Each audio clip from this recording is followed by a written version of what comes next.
आई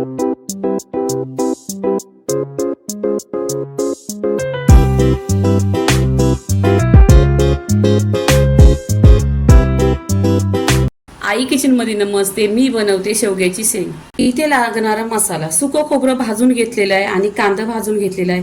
इथे लसूण घेतलेली आहे. इथे अद्रक घेतलेला आहे 2 इंच आणि टोमॅटो घेतलेले आहे. अद्रक आणि लसूण, टोमॅटो, सुकं खोबरं,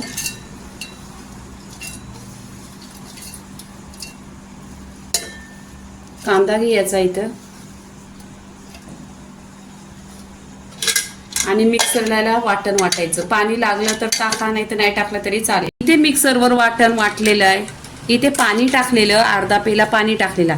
छान अशी वाटणाची पूर्णपणे आहे ना फेवरी बनलेली आहे. गॅसवर कढई ठेवलेली आहे. त्याच्यामध्ये 1 चमचा तेल टाकलेलं आहे. तेल गरम झालं पाहिजे. तेल गरम झाल्यानंतर कढीपत्ता टाकायचा. इथे मसाला घेतलेला आहे. आगरी मसाला 1 चमचा, धना पावडर अर्धी चमचा, काश्मीरी लाल मिरची पावडर 1 चमचा, हल्दी पावडर अर्धी चमचा आणि गरम मसाला अर्धी चमचा.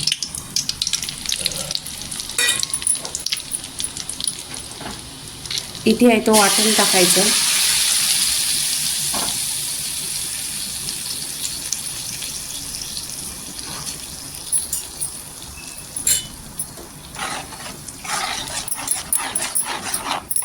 इथे पूर्णपणे मिक्स करायचं आणि कलर पण पहा एकदम सुरेख आलेला आहे. 10 मिनिटं आहे ना पूर्णपणे तेलावर परतून घ्यायचं.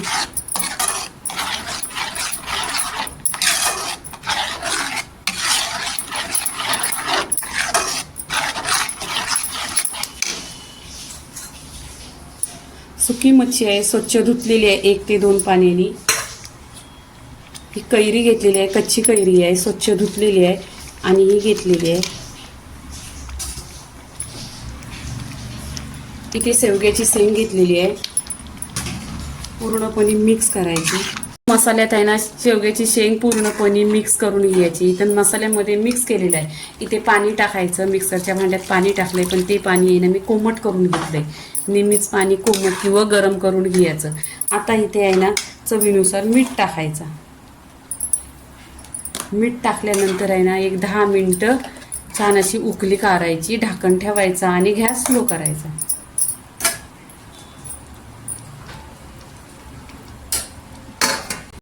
दहा ते 20 मिनिटं झालेली आहेत पूर्णपणे.